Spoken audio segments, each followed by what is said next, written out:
Welcome to Pro Theologist Exclusive. Today's question is not whether God exists. Today's question is whether politics functions better with religion, without religion, or whether both can be dangerous when they seek unchecked power.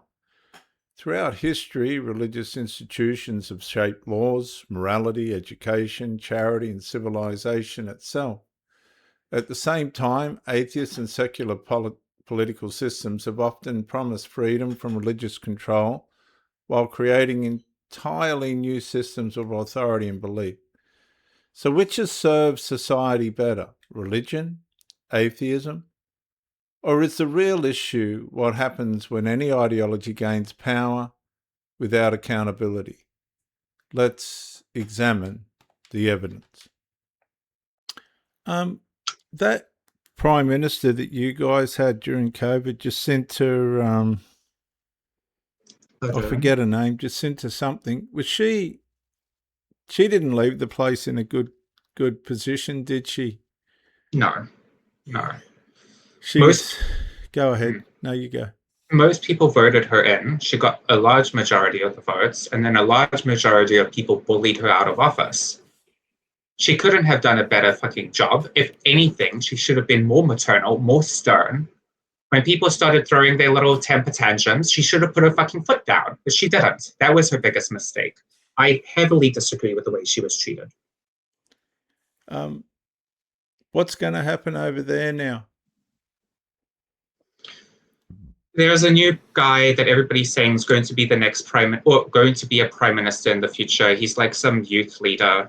I don't know. I haven't heard much about him. I'm not confident anything's going to happen unless I fucking do it. Because at this point, everyone I talk to agrees with me. They say that I should be in fucking politics, but I've got no fucking resources and I've got nobody in my corner. Any advice for the Australian youth? Design new systems. It's the unglamorous work that nobody wants to fucking do. Everybody wants to bitch and complain in the streets and expect somebody else to do it. But one way or another, somebody has to design the next education system for it to exist. And that's the hard part. So people need to shut their mouths and start doing some real work. Which it's not that difficult. We were doing it 2,500 years ago, before we had electricity. Now we have AI and a much larger population. Where are the philosophers? Something has gone seriously fucking wrong. Yeah. 100%. Absolutely. 100%. Right. And I can't do this on my own. Right. So when I find people and they can agree with me on everything, I'm like, what are you doing? You just want knowledge? Knowledge without action is just suffering. We've got to do something. Are you willing to start the revolution? Are you willing to be a politician? Nobody is. Why is that? Why is it? Because it's this idea that we've been given that it's so ambitious, it's unrealistic, right? We have been fucking brainwashed. It is not that fucking difficult. There's literally no competition. It should be easy as pie. But it's very hard. They keep you out. It's a very corrupt environment. The universities. Yes, you need qualifications to do anything. But the universities are owned and run by the government. So they're corrupted as well. You try and study politics. I'm telling you, I've studied at Victoria, where we get all of our politicians. I was kicked out before my first year. Yeah, they will force so much dogma down your throat, anarchism, without any critiques. And you critique it, you can be recording and show the people running the university how corrupt their teachers are. Even if there's fucking evidence, they will call your bluff and you will be thrown under the bus. I've still got that evidence. I'm sure it will come in handy one day, but I don't have the fucking energy to try and solve every fucking system and fucking do everything on my own and also have to fucking sue people where I will probably fucking fail. Everything is set up for us to fail. And so nobody's doing it. And the few people that are trying then have even more burden on them, which that should not be the case. Where are the people like me? Where are they? Because I know that they're not dead. We stopped killing them. So they're just fucking being pathetic losers. I understand.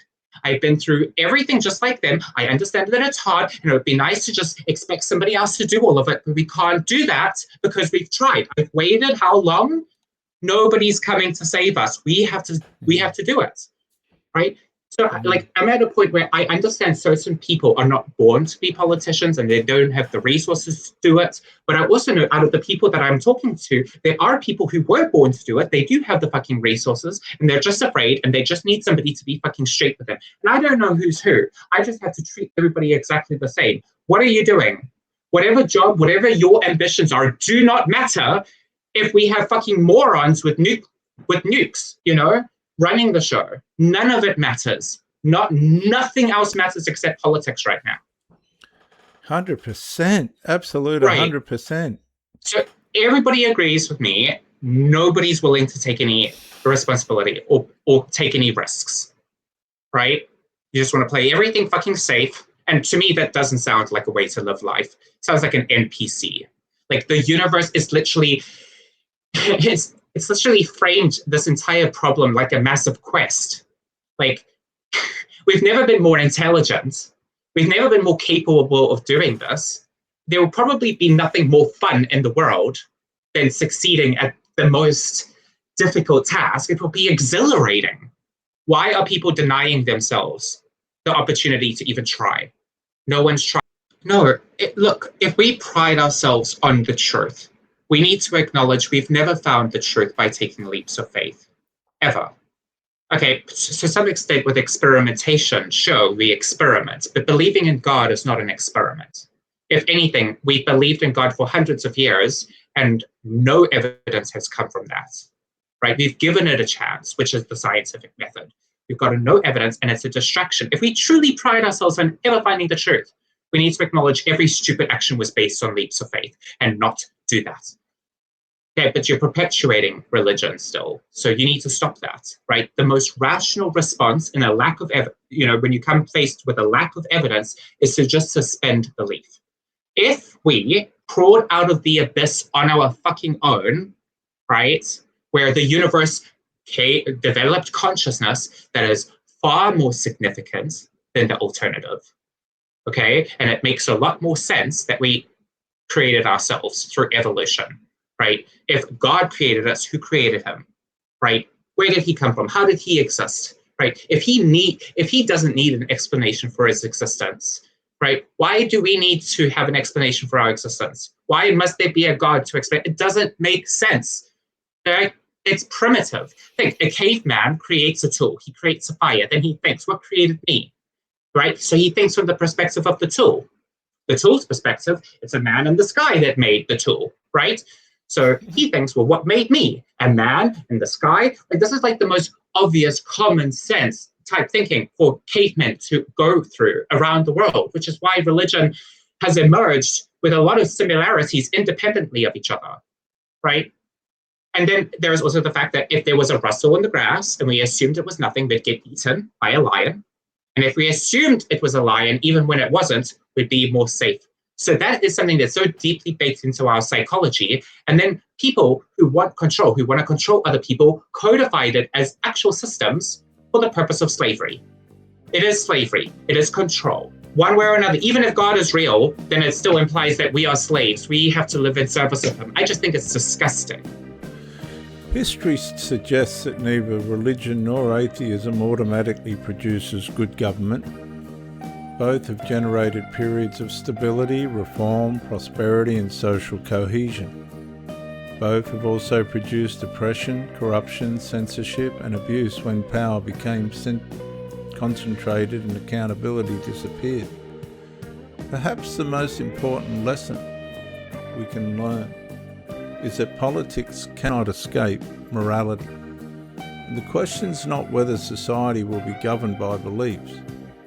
The question is which beliefs will govern society and who will be held accountable when those beliefs are enforced.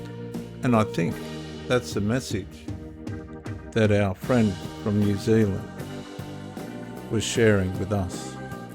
I'm Dr. JWA. Thank you for joining us on Pro Theologist Exclusive.